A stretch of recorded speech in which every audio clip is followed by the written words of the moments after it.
Graça, misericórdia e paz da parte de nosso Senhor e Salvador Jesus Cristo. Amém? Nós vamos abrir nossa Bíblia hoje no livro de Josué. Eu até já transcrevi aqui para o meu texto. Josué 24, de 14 a 16. Diz assim a palavra do Senhor: agora temam o Senhor e sirvam-no com integridade e fidelidade. Joguem fora os deuses que os seus antepassados adoraram, além do Eufrates e no Egito, e sirvam ao Senhor. Se, porém, não lhes agrada servir ao Senhor, escolham hoje a quem irão servir. Se aos deuses que os seus antepassados serviram além do Eufrates, ou aos deuses dos amorreus em cuja terra vocês estão vivendo. Mas eu e a minha casa, a minha família, serviremos ao Senhor. Então o povo respondeu: longe de nós abandonar o Senhor para servir a outros deuses. Amém?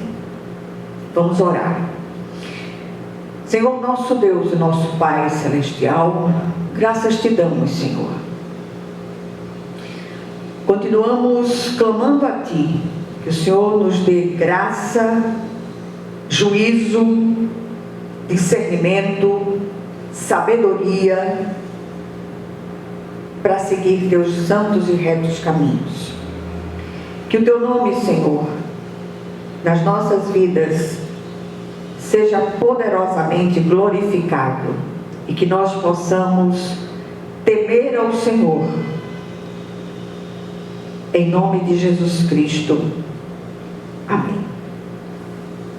Meus amados, a palavra de hoje é uma santa convocação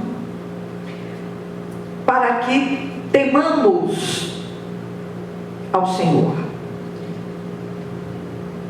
E eu não estou falando de sentir medo de Deus, mas de manifestarmos uma profundíssima reverência ao Senhor, nosso Deus.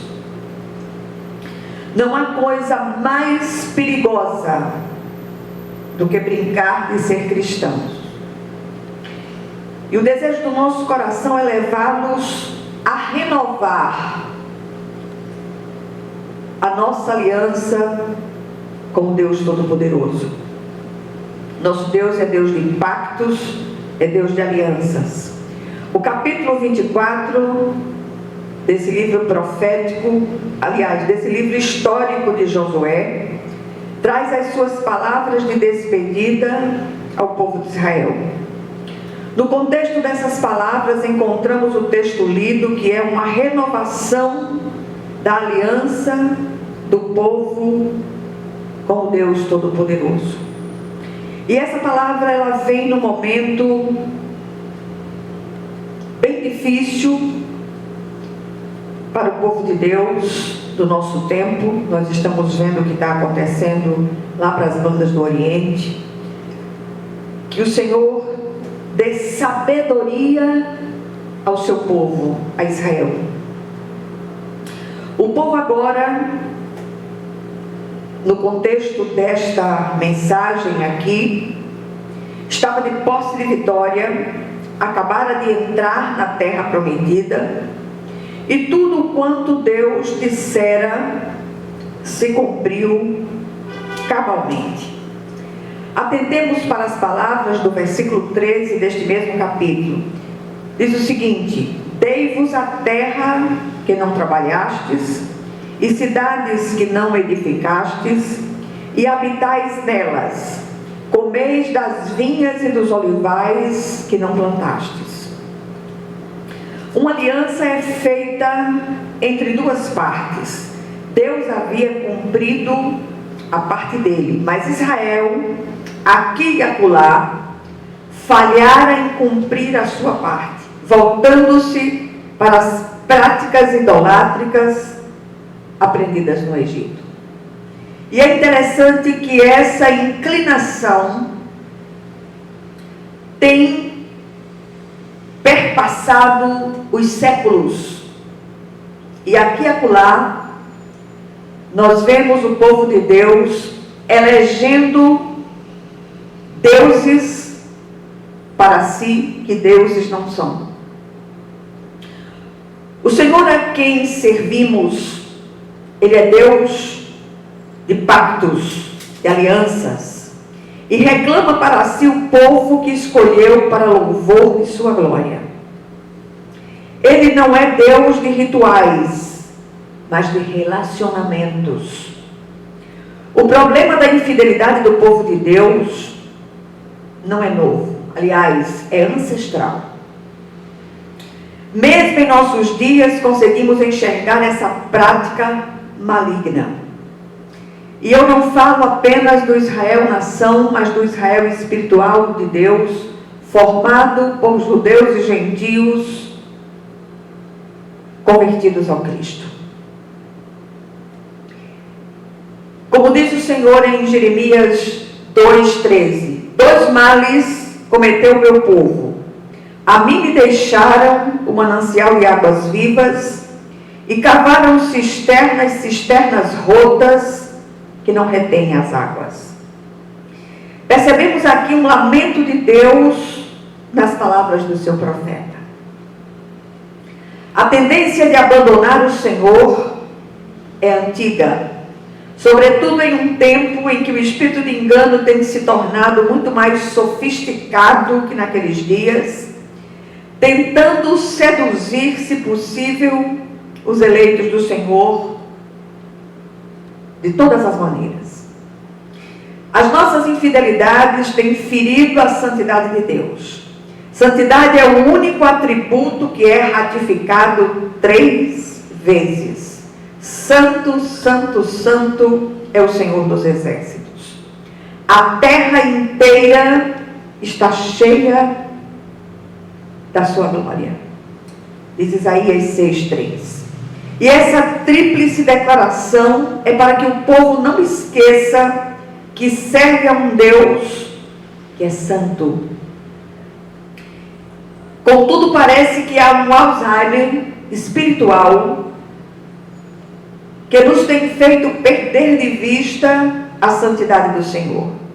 Deus é santo e quer que sejamos santos também. Ele próprio ordena: sede santos, porque eu sou santo. É tempo de renovarmos a nossa aliança com o Senhor. E já que nós temos uma memória fraca para lembrar de tudo aquilo que Deus tem dito em sua palavra, que todos os dias seja dia de renovarmos a nossa aliança com o Senhor. Dia de passarmos a limpo essa nossa aliança com o Deus Todo-Poderoso. A nossa responsabilidade como povo escolhido implica em 3 atitudes das quais não podemos fugir.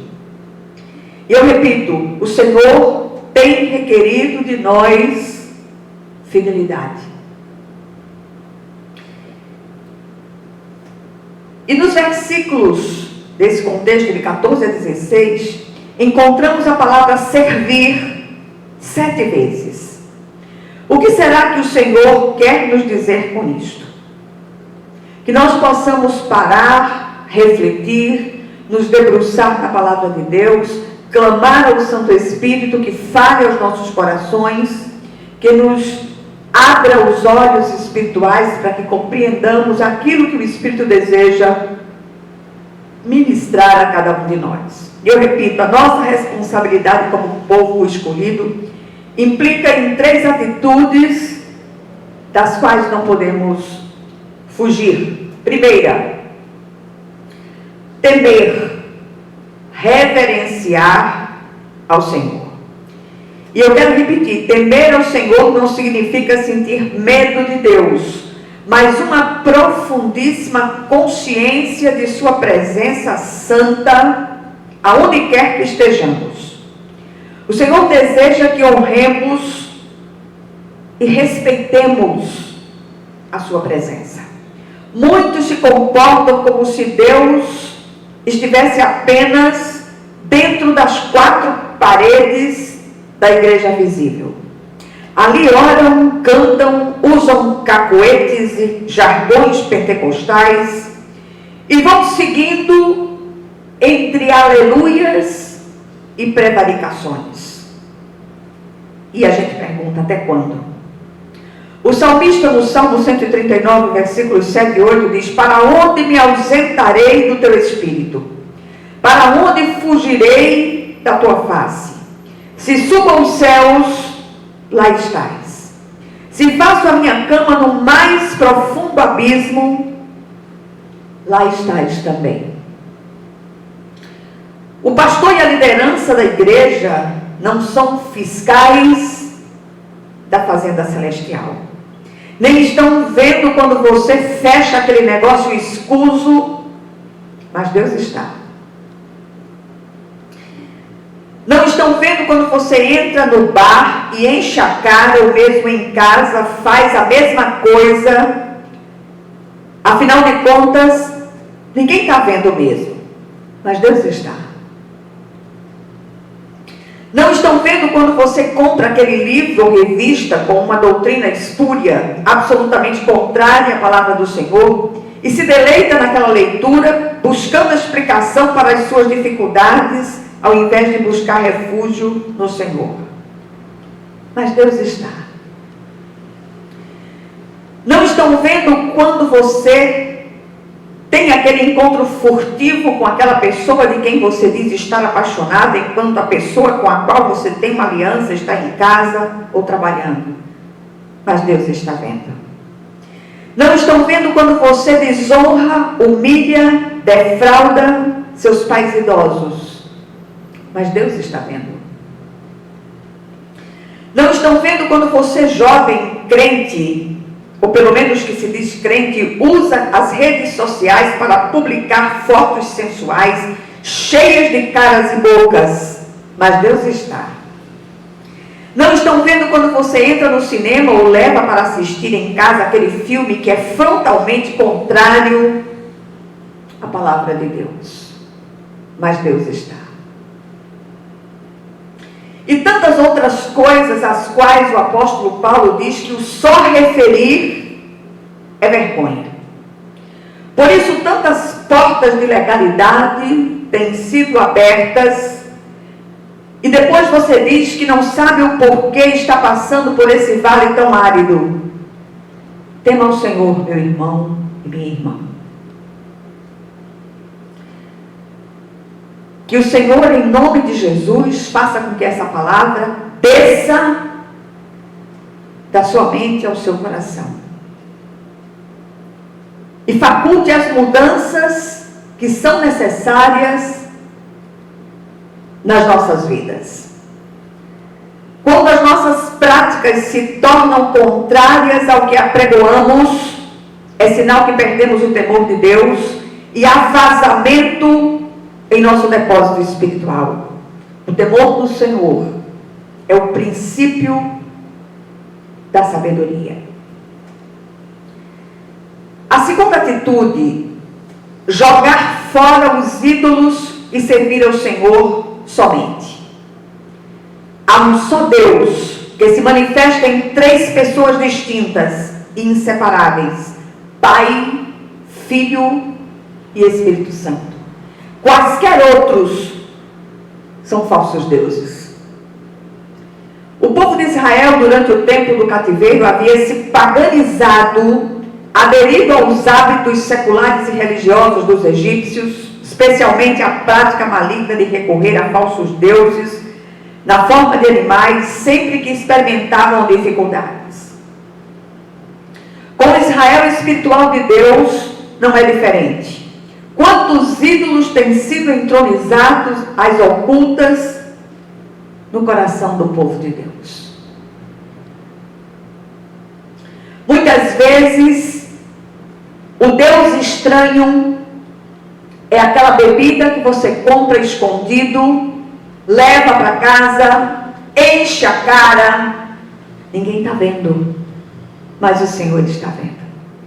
E você tem usado aquela bebida como um canal para escoar suas agonias internas. Volte-se para o Senhor, meu irmão e minha irmã, em oração, em súplicas, clamando ao Senhor que abra seus olhos espirituais e que você possa receber uma unção nova da parte do Senhor. No reino de Deus não há servos temporários. O contrato dura por toda a eternidade. A decisão de servi-lo não é uma brincadeira emocional. É algo para toda a vida presente e futura. E ai daqueles que brincam de servir. Josué afirma que essa decisão deve ser feita com integridade e fidelidade. Deus não aceita corações divididos. A rendição precisa ser plena e total. Muitos querem servir ao Senhor e ao dinheiro, ou querem um Deus self-service que atenda a seus desejos egoístas e carnais. Quando não são atendidos, agem como crianças mimadas, batem o pé e dizem: não quero mais saber desse Deus, ou não vou mais àquela igreja. Quanta meninice espiritual no nosso meio. Acorda, igreja. Alguns ainda tentam espiritualizar seus desejos carnais, sua cobiça, com uma maquiagem de fidelidade, dizendo: eu quero que Deus me abençoe com muito dinheiro para eu poder contribuir para a sua obra. Tudo mentira. E para isso essas pessoas caem nas mais absurdas ministrações sobre prosperidade. Mas Deus conhece tanto as verdadeiras intenções daquele coração que fecha a porta dando somente o necessário. A quem estamos servindo afinal? A quem achamos que estamos enganando? A Deus? Certamente que não. E em terceiro lugar, a terceira atitude, escolher e priorizar o Senhor. Josué fez a escolha certa. Ele disse: eu e a minha casa serviremos ao Senhor. Nós também precisamos fazer isso. Será que hoje você, em sua casa, dentro das quatro paredes, onde as pessoas da sua comunidade eclesiástica não estão vivendo, você poderia ratificar essa entrega ao Senhor e dizer como Josué: eu e a minha casa serviremos ao Senhor? Será que nós podemos bradar como Josué, ainda que pela fé, eu e a minha casa serviremos ao Senhor? Ninguém é obrigado a servir a Deus, a entregar-se a Ele, mas se fez essa escolha, ela deve ser com integridade, de forma plena, porque de Deus não se zomba. Escolher a Deus significa dar a Ele a primazia em todas as coisas, dar-lhe o primeiro lugar em nossa vida. Essa decisão deve ser consciente, permanente, para se tornar restauradora. O povo então, tocado pelas palavras ungidas de Josué, declarou: longe de nós o abandonarmos o Senhor. O que o Senhor está requerendo de nós hoje, no meio dessa turbulência tremenda em que o mundo está mergulhado? Em primeiro lugar, precisamos restaurar o temor do Senhor em nosso coração, que é o princípio da sabedoria. Pense nisso sempre que tiver que sair e entrar, ir e vir, deitar e levantar, comprar e vender, trabalhar e se divertir. Lembre-se, não há um só lugar em que possamos nos esconder de Deus. Em segundo lugar, afinal, a quem estamos servindo efetivamente? Será que verdadeiramente estamos servindo ao Senhor com integridade e fidelidade de coração? Que fique essa reflexão para nós. E finalmente, que façamos como Josué, decidamos hoje, ratifiquemos a nossa aliança com Deus Todo-Poderoso e digamos: eu e a minha casa serviremos ao Senhor. Que Deus possa ouvir os nossos corações, que o Senhor possa ir nas intenções mais escusas que abrigamos no nosso interior e que sejamos submetidos pelo Senhor a uma grande faxina espiritual. Cuidado, pode ser que doa. É melhor cooperar. Amém? Que o Senhor aplique essa palavra aos corações de todos, em nome de Jesus. Que a graça de nosso Senhor e Salvador Jesus Cristo, que o amor infinito de Deus, o nosso Pai Celestial, que a comunhão e as consolações do Divino Espírito Santo estejam com todos vocês e com todo o povo de Deus, espalhado em toda a face da terra, desde agora e para todo o sempre. Amém, amém e amém. Que Deus os abençoe ricamente e faça com que essa palavra reverbere em seus corações, em nome de Jesus. Amém.